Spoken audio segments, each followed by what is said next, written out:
Welcome to Digital Hospitality. I am your host, Sean Walchuk. This is a Cali BDP media production. Every single week we talk about our ongoing thesis, and that is digital hospitality. Every business needs to be digital, and every business needs to be in the hospitality business. If you're new to this podcast, what we like to do is talk about people that are playing the game within the game and opportunities for small business, medium-sized business, and big business to get into the storytelling business.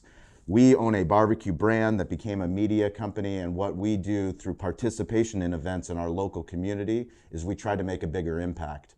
Cali Barbecue has partnered with the Holiday Bowl to feed 240 sailors that are going to be unfurling the American flag at the Holiday Bowl game upcoming. So we are a sponsor. We are here with the CEO and President of the Holiday Bowl, Mark Neville. Welcome to the show. Yeah, thank you. And let me just say thanks a million for your support. This is a community-wide effort, and it takes community partners like you guys to help us do this stuff and to provide the meals for all those sailors who are going to be unfurling the giant American flag during our pregame show.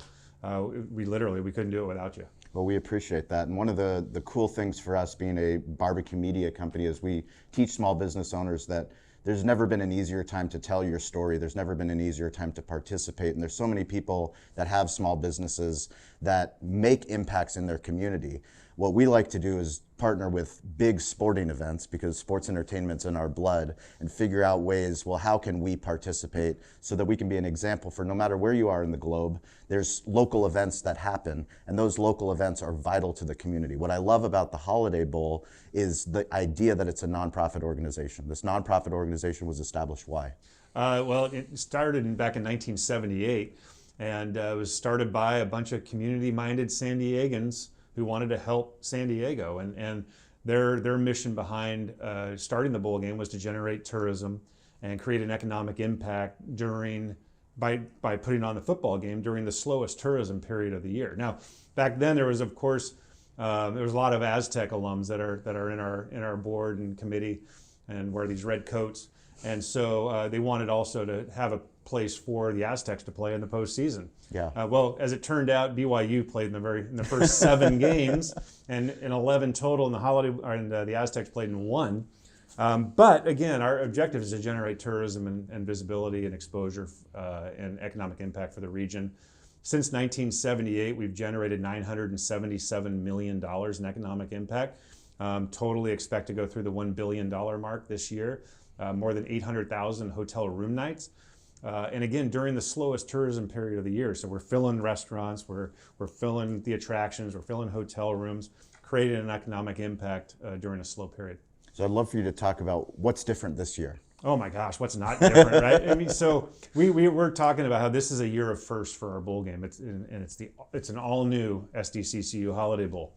And first, and the one that people realize the most is that we're going into a new venue. You know, the stadium that we called home for 42 years isn't there anymore. And we're happy for San Diego State. They're going to get their own building there. But we're moving downtown to Petco Park. And I candidly would say that, you know, a few years ago when this idea first came about, I was a little resistant to it. Now, in the 31 years that I've been here with the bowl game, I've never been this excited about the game.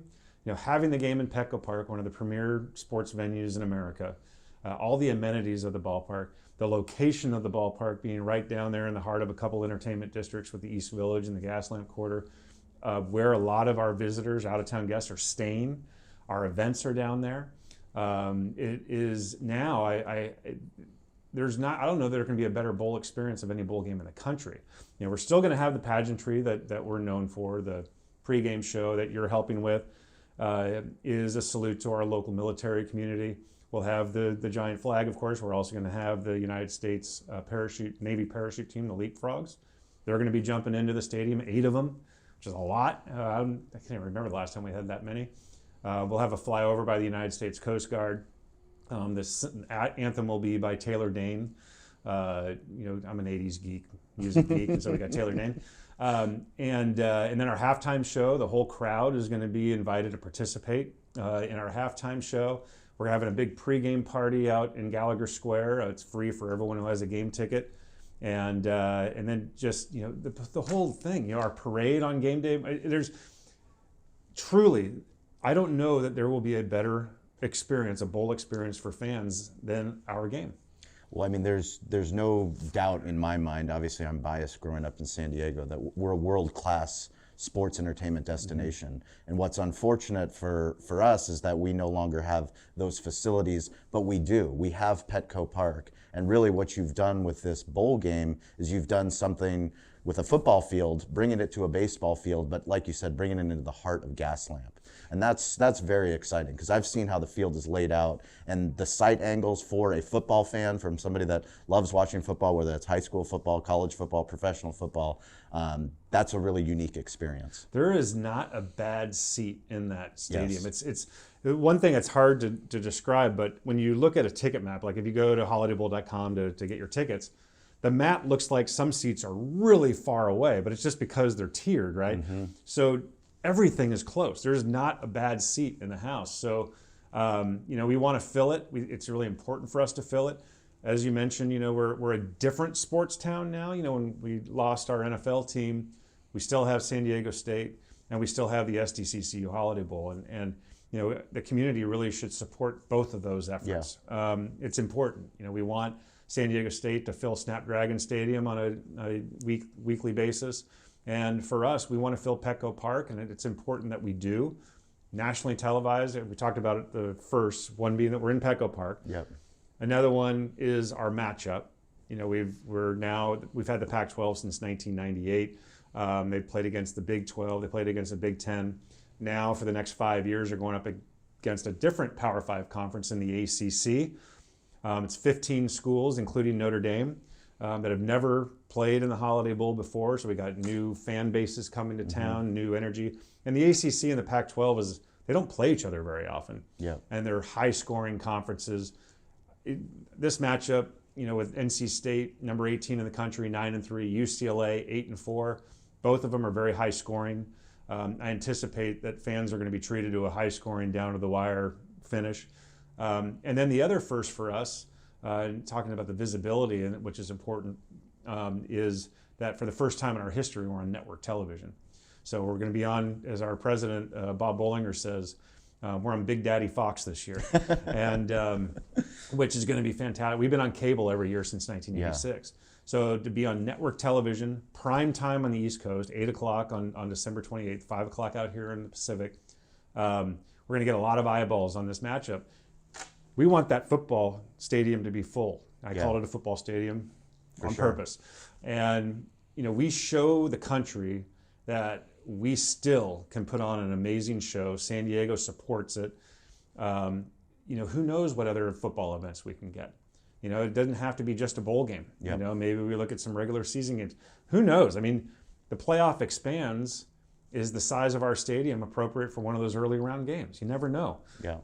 But we gotta show it. We got to show that San Diego can support its sports programs. So speaking of size of the stadium, can you talk just a little bit about the difference between Snapdragon Stadium, because we are partners with the Aztecs. Mm-hmm. We are very excited about our opportunity, Cali Barbecue, to go in there and to provide barbecue to all the incredible fans. But that's a 35,000 seat stadium. Mm-hmm. You're moving to Petco, which seats how many for football? Yeah, we're pushing into the mid 40s. Okay, mid 40s. And it may not sound like a huge difference, but it really is. Mm-hmm. The way our economic model works is that we want to get the best possible teams that we can get. Yes. So to get those Power 5 conference teams, the better teams in the conference, it costs a lot of money. We pay the conferences this year, we're paying $6.43 million. Wow. There's only, the revenue streams we have are pretty limited. Mm-hmm. It's ticket sales is our biggest one. Television rights fees, sponsorship revenue, help from civic agencies, and events that we do. And so for us to really be able to hit those numbers, our annual budget's about $9.4 million, something like that.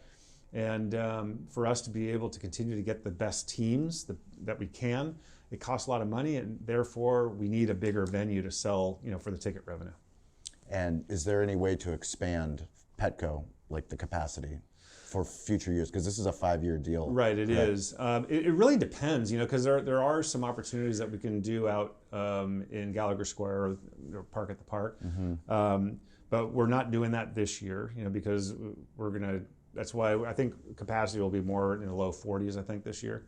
But we can expand it a little bit with the standing room only tickets out there. And who knows? I mean, things change all the time. But, you know, we're very happy and excited about this move down to Petco Park. Just, you know, being down there where everyone is, no one has to jump on a trolley or, you know, anything to go to Mission Valley. They're all down there, you know, after the game, party it up, right? You know, have a great time. We're even hearing that a lot of locals, a lot of them, are booking 2-night stays down there, you know, That's because great. the night before we have the Snapdragon Bull Bashing concert where we're shutting down some streets in the Gaslamp Quarter, and the university marching bands will perform at 5th and Market at 5 o'clock. We're setting up a couple stages in the Gaslamp. There'll be games and other things. And then over in Petco Park in Gallagher Square, we're doing an 80s concert. And that's benefiting Rady Children's Hospital. $5 from each ticket sold will go right to Rady Children's Hospital. And so we got A Flock of Seagulls and Missing Persons and the English Beat and Taylor Dane. So, you know, so the economics of it is just the stadium needs to be, we need as many seats as we can get. When we lost the stadium, you know, obviously we got reduced a lot. We've been averaging, you know, over 50,000 people per game over the last 5 years. So we need the capacity. So one of the things that I love about the people that live and breathe sports entertainment in San Diego, the Marty Gorsuch, who puts on the Farmers Insurance Open, we've had him on the podcast, Craig Dato, who does Breeders' Cup and Del Mar Thoroughbred Club, the Ernie Hans of the world, is it's always sports.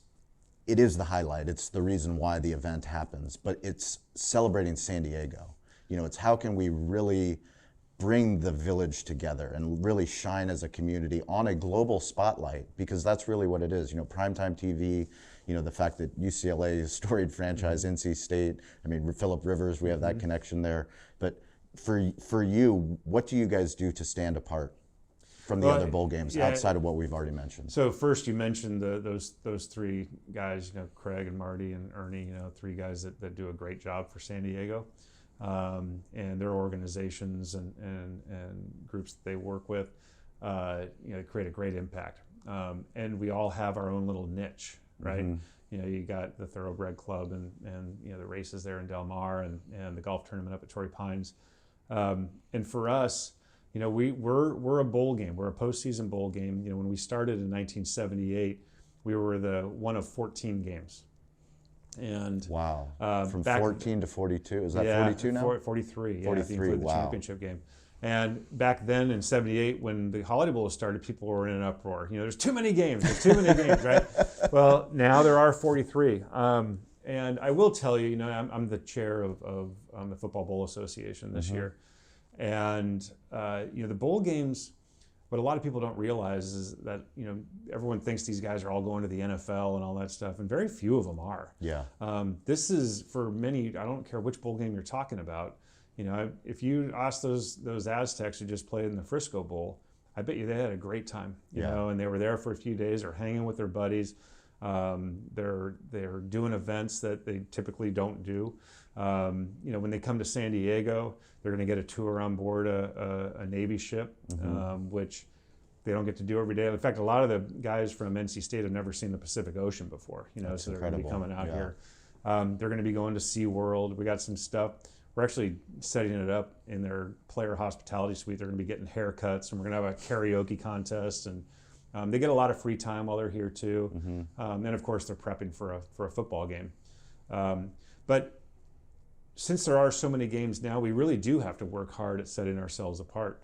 And while we were kind of forced into it, it works for us, you know, in terms of the move down to Petco Park, you know, going on network television, featuring 2 Power 5 conference football teams. We are one of the more established bowl games in the country, and there's a lot of them. I mean, I can give you high points of every single game that's out there, and I know a lot of all the directors, I guess, and they all do really good work in their communities, and we just try to do it a little bit better, you know. And I've been saying it, and this is no disrespect at all to all of my counterparts out there. We are going to make it so that the experience for fans at our game is going to be better than any bowl game in the country. Even the Rose Bowl, you know, I mean, they do Kevin Ash, David E. They all do wonderful work. But we want to do better. We might not be the biggest game. We're not a semifinal, but we want to be the best game. And our volunteers, our red coats and red shirts, and we have 1,000 people who help us on an annual basis with this thing. And I would put our crew up against any crew out there. Yeah. And because they're passionate about it, they love San Diego. You talked about celebrating what we have. I mean, the bowl game is a celebration of our organization, of the Holiday Bowl. It's a celebration of college football. But more than that, it's a celebration of San Diego. That's why this year the moniker we're using is San Diego's biggest holiday party. And because it's a lot more than just the game. It's everything that goes on around it. Well, I love that you talk about that, and it's what we talk about on the podcast all the time. It's part of the thesis is that everybody's in the hospitality business. And you wouldn't think that you're in the hospitality business, yet everything that you do, everything that you talk about in your DNA is the attention to details. Talking about the athlete that will not play in the NFL, but yet this will be that memorable moment for them and their family coming here during Christmas time, during holiday time to play in that special game, whether they win or they lose. Can you talk a little bit about this dedication to the red coats and the red shirts, and what do these ambassadors do, and what do they mean to the community and to that hospitality experience? Yeah, they mean everything. We really pride ourselves on the hospitality that we provide the student athletes, the bands, the cheer squads, the official parties who come out with the schools, and the fans. And we have NC State is coming into town tomorrow, and there will be a lot of red coats and red shirts there at the hotel as they get there. We are branding the hotel so it looks like it's NC State's home away from home, and we'll have a hospitality suite for the players, hospitality suite for their officials. The red coats are engaged with those and red shirts. And everywhere they go, in fact, I remember one time, this goes back a ways, but when we were doing the Poinsettia Bowl also, and I was driving some players from Louisiana Tech back to their hotel or something. And this guy, I remember Garrett Wolf. There's like certain players that I remember. His name was Garrett Wolf. He actually did go on and play with the Chicago Bears for a little bit. Stud of a running back for Northern Illinois. And we were talking, and he says, I just got to tell you, he's like, everywhere we go, there's people in red coats, and they're great. It's like, it feels really special here. Yeah. And I think that is a pretty common theme. If you asked any player, that's going to be playing our game, they will know these red coats, even though we're like an NC State color more than UCLA. They will know this is a friendly red, and that everyone who wears a red coat or red shirt is there to make sure that their experience is memorable, and that they share their experience with others, and that reputation with our move down to Petco Park and the new events that we're doing, is that our organization, that the Holiday Bowl experience is indeed the best. Can you explain what a red coat is and what a red shirt is for those that don't know? So red coats, red coats have been around forever, and they're essentially what they are board and committee, so active members, and we also have life board, life committee. With our committee, we have some committee members that are currently active. Well, man, we have some from 1978 are still involved in what we're doing. But the red coats are our committee and board. And the red shirts are kind of like our junior chamber of commerce, if you will, 35 and under. It's kind of like, what we do is they can get introduced to the bowl at a younger age in their careers, and then grow into it, and grow with it, and then become committee members, board members, what have you. So we rely 99.5% on our red coats and red shirts. This is their organization that they put on for San Diego. They're proud of it. I've even heard people say as recently as yesterday that someone said when they die, they want to be buried in their red coat because they take so much pride in it. That's incredible. So one of the things I love to talk about is we are a sponsor. We produce events. We also participate in events. Sponsorship is so integral to sports entertainment, to what you're trying to accomplish. Can you talk about what sponsorship means to you and your advice to somebody that's going out there looking to raise money for an event that they're putting on? Oh, geez. Well, be patient. That's a piece of advice, and you got to have some thick skin, because you hear no a lot more than you say yes or hear yes. That's for sure. Yeah, I mean, we rely on sponsorship big time, and it's not just going out and getting hard cash dollars either. I mean, it's like when you look at our budget, we have revenue side, we have ticket revenue and sponsorship revenue and event revenue and things like that. And on the expense side, you'll see things that, we need to get water. We need to feed the sailors. We need to do all this stuff. And by getting underwriters like you guys, that helps us, to be able to do what we do year in and year out. And in terms of advice, I've been doing sponsorship stuff for a long time, and a lot of it is you want to answer, you want to make the answer easy for the prospect. You want them to realize, and oftentimes I'm not into trying to shove a square peg in a round hole. It doesn't make any sense to even approach somebody, especially if you know it. And don't waste your time there. Look for those opportunities where people would want and would benefit from a partnership, and that's what we've done a pretty good job of through the years. And try to avoid shoving square pegs in round holes, because those are short deals. If you get them once, congratulations, but you're likely not going to get them again. So nurture, the relationships are really important. And just being gracious and thankful and grateful, and it's been a struggle these last couple of years, because we haven't been able, hopefully when we're doing this a year from now, we're not wearing these anymore, but it's been hard for us to engage with sponsors like we used to. It's been hard to even engage with our volunteers. I mean, there are many volunteers who are out there doing stuff for us right now, and there's a few that I haven't seen since the pandemic started. And that's been a challenge, and it's hard to keep them, engaged, and when you can't sit here, face to face and work with them.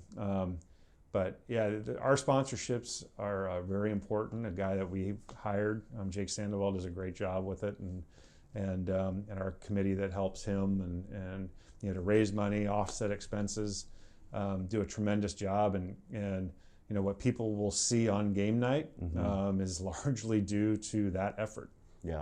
I mean, what I love about Jake, what Jake's done, and when I work with him at the SEALs, and when I work with Luke over at the SEALs, and when I work with a lot of people in sports entertainment, is understanding that there's the traditional sponsorship, which is, in real life, this event is happening in real life. Yes, we want a banner in the field, we want exposure, but then there's this digital sponsorship of what's actually the social media content that is going to be created on behalf of the sponsorship. Have you seen a shift in what people are looking for on the sponsorship side? Yeah, I have. I mean, not like an overnight bam. It has been, you just, that's one thing that's also important with sponsorship. You kind of got to keep up on, what are the needs. I mean, even talking about our advertising, you know, it's totally different than it used to be. I mean, most of our ad dollars are spent digitally. And in very, and again, I am more old school. I'll totally admit it. I like it when I'm driving in the road and I hear, them talking about the SDCCU Holiday Bowl on the radio. But I also am aware that, and I would never just abandon that medium either, because I think it's a mix of everything. And the digital component is where it's at. I mean, it's a very, there's an expertise to it as well.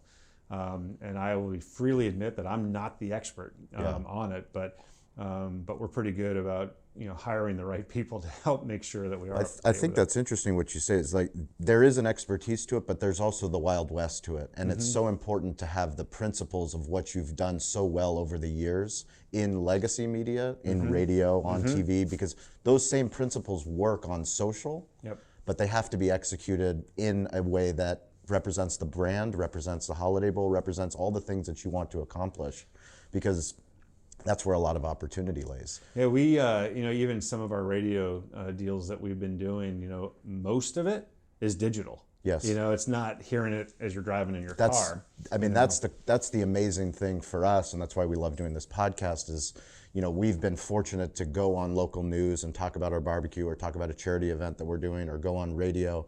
But what we've experienced as a small business is so many times when our customer says, oh, I saw you on the news, they actually didn't see us on CBS News at 6 p.m. They saw the Facebook clip of us on the news, or they saw the Instagram story that we were on the news. Yeah, so it's kind of like you double dip it, right? Correct. I mean, because you get that traditional coverage, Yep. but then it just goes on. And then how do you repurpose that content to make sure that it's valuable? Right. I'd love for you to just talk about the charity component, because there's so many ways that you guys tie in giving back, and that's one of the things that I love about your organization. Yeah, I mean, it is interesting. I get asked the question a lot, it's like, which charities do you support? And I do tell them, that we're a nonprofit ourselves. Correct. But that said, we are proud to partner with several different nonprofits. I mean, for years, in terms of ticket donations and things like that, we've done that forever. We've had partnerships with great nonprofits through the years. We had a really great one with the Make-A-Wish San Diego, with the Poinsettia Bowl, as a matter of fact, where it was, we gave proceeds of our ticket sales to Make-A-Wish, but the best part of it was the way that Wish Kids interacted in our festival. So, we had a Wish Kid flip the coin. We had a Wish Kid that would get the tee after the opening kickoff. One year, a kid got clocked by a linebacker. Oh, no way. You did see, it was unbelievable. No way. But the kid thought it was amazing. He was like, I got knocked over. It was great. And Wish Kids sing the national anthem. Wish Kids sign the national anthem. We had events where we would bring the captains of the teams together with Wish families, and that was fantastic. SDCCU, our title sponsor for the game, has brought in a group called Biz Kids, and what it does, it teaches financial literacy to kids. That. And they do great work. We're proud also to work with Rady Children's Hospital this year, where proceeds of the ticket sales from the concert that we're doing, the Snapdragon Bull Bash and concert, will be going to Rady Children's Hospital. So, and then we've also done, we have an annual blood drive that we do as well. We've worked with the San Diego Food Bank, to give back in that way, raise some money and get food and distribute food to those who need it. So, it is important for organizations to support. I mean, we got to support one another here in San Diego. I mean, while it is a big city, it's a small town. Yeah. And we all need to work together. That's why I keep telling people that here in San Diego and with the bowl game, there's something for everybody with the Holiday Bowl. We got the Port of San Diego Holiday Bowl Parade. It's free family entertainment, and it's an awesome event. That's when we just go down and enjoy it. So that's why I tell people, go to holidaybowl.com, man. There's something for everybody. But that nonprofit angle and working with charity partners and others is really important to us. So when you look back at your career and how you got to where you are today, what are some of the lessons or any of the stories that made a real impact on you? Oh, geez. I don't know if we have enough time here, but I've been pretty lucky, in my career. This is the only job I've had outside of school. And I started here as an intern 31 years ago. And, wow. And of course there are, people who have been, critical to helping me get to where I am now. And one guy, since hopefully he won't see this, but I don't like admitting it to him. But my predecessor, this guy Bruce Binkowski, was the guy who I started with when I was an intern, and he was the number 2 guy. Then he became the number 1 guy. Then I became the number 2 guy. Then when he retired, I took his seat, and huge shoes to fill there. But it's just everyone. There's always people. I'm sure you have people that you look back at as being critical to helping you succeed. And with me, I have several as well. And Bruce obviously is one of them. And the presidents that I've been fortunate enough to work with, this year, Bob Bollinger, last year, Paul Herring, Del Lewis, Kimberly. I mean, I can go on and on and on. The bowl game is really blessed to have some amazing people, amazing leaders, very selfless. Our board right now is extremely selfless. It's not about them. It is about what we do for the community. And they have a great time doing it because we're talking college football. We're not solving the world's problems here. We're having fun putting on a football game that just happens to do some amazing things for the community. And So yeah, there are so many people and so many things that have happened for me through the years. Some of them that may not have seemed like good things at the time, but as it turns out, they really helped shape me and who I am as a leader and as a person. As you look at the 5-year deal and you look to execute the first year with a football field in Petco, what does success look like in 5 years? Does it include a college football playoff? Can San Diego be hopeful that it's possible? I will say it's possible. I would say the odds are stacked against us just because there are large football venues out there and being built, like SoFi Stadium up in LA and Jimmy Allegiant Kimmel Stadium Bowl. and the Allegiant Stadium in Las Vegas. Yeah. I mean, Nashville's got a great venue, and the Music City Bowl in Jacksonville, the Gator Bowl, they have a nice venue. So, I mean, we have competition. What we have going for us is San Diego. Yep.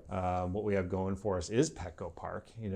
While it is small and that could be a deterrent for us, there is a chance. And if not that, there's ways that we can bring other events here. I mean, maybe we can get some big, and we've done it before. Where we brought in when we had Navy Notre Dame here. Yep. That could be possible to bring back to Petco. Which would be pretty amazing if Really we can amazing. do that. Yeah. Other regular season games or early season games, and even working with Snapdragon Stadium, in San Diego State, maybe we can put some big neutral site games in there as well. Is there a potential for the Poinsettia Bowl coming back? I don't think so. The Poinsettia Bowl had a great run. It started in 2005 and it ran for 12 years, had great impact for the region. And what happened and why that did go away ultimately was that, when the Holiday Bowl was started and through 2004, the last year before we had the Poinsettia Bowl, was that, we were always putting on this special event once a year. And with the Poinsettia Bowl, for those 12 years, we were putting on a really special event twice in a week. And so it really did cannibalize one another to a degree. But not to say that the impact it had were tremendous, and it was a really difficult decision to cut the Poinsettia Bowl from our calendar. But I think it was the right one. In fact, I know it was the right one. And so we were able to be singularly focused on the one game. Sometimes it's better to focus on one restaurant instead of two. Right. Yeah, same thing. Yeah, it's funny how that equates like that. But yeah, you're right. So I know you've got a very busy week. What are the things that you're going to need to accomplish? What's the big goal that you need to happen before this your Super Bowl kicks off? It's interesting because they've never played football down there, and if I'm losing sleep over anything, it's just that we've covered all of our bases and that everything that you need in a football stadium got transferred over to the ballpark. Mm-hmm. Everything from the instant replay system to the referee mics to the ring down phones from the SIDs in the truck to the sidelines. In fact, we got to have phones down there on the sidelines. There's so many little things, the down and distance markers that are on the scoreboards, and that's actually being checked as we speak right now. And that everything goes, that all the stats are getting to everyone in the media in a timely fashion. It's all new. Yeah. And we're coaches' booths, where the coaches sit in the 50-yard line, they're actually in suites. So we got to make sure that those headsets, are communicating down there, and that the suites are acceptable. They have good sight lines. Where the announcers are sitting, Joel Klatt, Gus Johnson with Fox. They're in a suite also in the 50-yard line. Wow, interesting. So there's a lot of different things. The media and radio, they're going to be more in the corner of the end zone. Our statisticians are kind of in the corner of the end zone. So there's some things that are definitely unique. But for me, it's just making sure that we haven't missed anything. We've got to make sure that put a lot on this first year. It's got to be right. Because that just sets us up for success in the future. Before I let you go, can you tell us about the flag tradition? Since we are going to be feeding the sailors that are going to be actually doing the presentation, it's something that it's a true honor for us. Any way that we can always give back. This was a perfect tie-in for us to be able to do, but I'd love for you to talk about that flag tradition. Yeah, so the big, we call it the big flag, Yep. and it's been around. We've unfurled the big flag every year since 1978, and we actually bought our own flag in 1996. It's football field size flag. It's 850 pounds. Takes 200 to 250. We always like to have service members do it, but 200 to 250 people to unfurl it. It's made out of nylon. It's one piece. It's not clipped anywhere like that. It's beautiful, and it's part of our pregame show pageantry. Having sailors or Marines and other service members. We've had first responders as well. Unfurl it at our games before, and it's something that everyone looks forward to, and the presentation of it, we put a lot into it. We have a committee that does it. This guy, Art Garcia-Cano, is the chair of it, and the guy's a workhorse. It goes all over the place. Yeah. And in fact, after it's done here in San Diego on the 28th, it'll be unfurled 2 days later at the Las Vegas Bowl at Allegiant Stadium. And it's been different with the pandemic. It hasn't had as many trips, but after 9/11, it unfurled at Soldier Field. Wow. In a downpour. Wow. And cleaning and drying a football field sized flag isn't easy. We're proud of that flag. We've had it now for 25 years, and it's been all over the place. It's even, here, you'll see it at opening day typically for Padres games. It was at a lot of Chargers games. It was unfurled at Del Mar on the track once before. Yep. It's been to several NFL games and college games all around the country, and even unfurled on the beach in Maryland during a Memorial Day celebration. Incredible. As well. Yeah, it's cool. Well, we couldn't be more excited for the Holiday Bowl. We're grateful to be a part of it. We look forward to being a part in the future. Thank you for taking the time to spend with us. If you need to reach out to me, you can always reach out at Sean P. Walchef on any of the social media handles. You can go to holidaybowl.com to buy tickets, to learn more about all of the events. And if you're listening to this and you're in a different part of the world, mark your calendar and come next year, because the Holiday Bowl happens every single year. Always going to have exciting teams playing it. Mark, thank you so much for your time. Thank you for your leadership, and thank you for your hospitality. We really appreciate it. Thank you. Fired up. Let's do it. All right.